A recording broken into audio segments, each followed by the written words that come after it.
বসন্ত নয়, আমার দরজায় প্রথম কড়া নেড়েছিল অবহেলা। ভেবেছিলাম অনেকগুলো বর্ষা শেষে শরতের উষ্ণতা মিশে এলো বুঝি বসন্ত। দরজা খুলে দেখি আমাকে ভালোবাসে এসেছে অবহেলা। মধ্য দুপুরের তির্যক রোদের মতো অনেকটা নির্লজ্জভাবে আমাকে আলিঙ্গন করে নিয়েছিল অনাকাঙ্ক্ষিত অবহেলা। আমি চারপাশে তাকিয়ে দেখেছিলাম আমার দিন দশায় কারো করুণা বা আরতি পেখম ছড়িয়ে আছে কিনা। ছিল না। বৃষ্টিহীন জনপদে খড়খড়ে রোদ যেমন দস্যুর মতো অদমনীয়, তেমনি অবহেলাও আমাকে আগলে রেখেছিল নির্মোহ, নিঃসংকোচিত। আমি অবহেলাকে পেছনে ফেলে একবার ভো দৌড় দিয়ে এগিয়ে গিয়েছিলাম।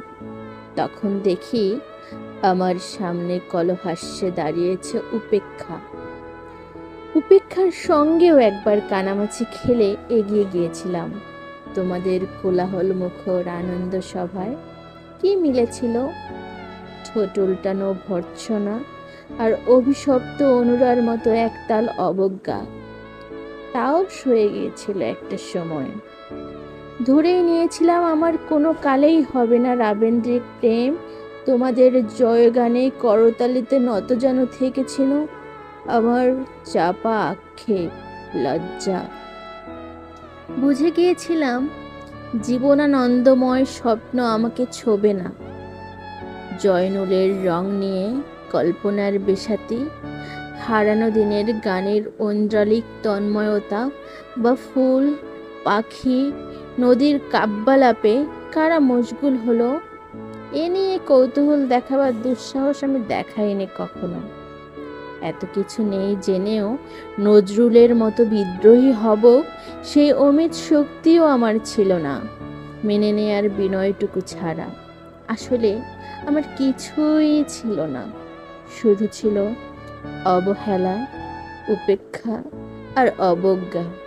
হ্যাঁ, একবার তুমি বা তোমরা যেন দয়া করে বাঁকা চোখে তাকিয়েছিলে আমার দিকে।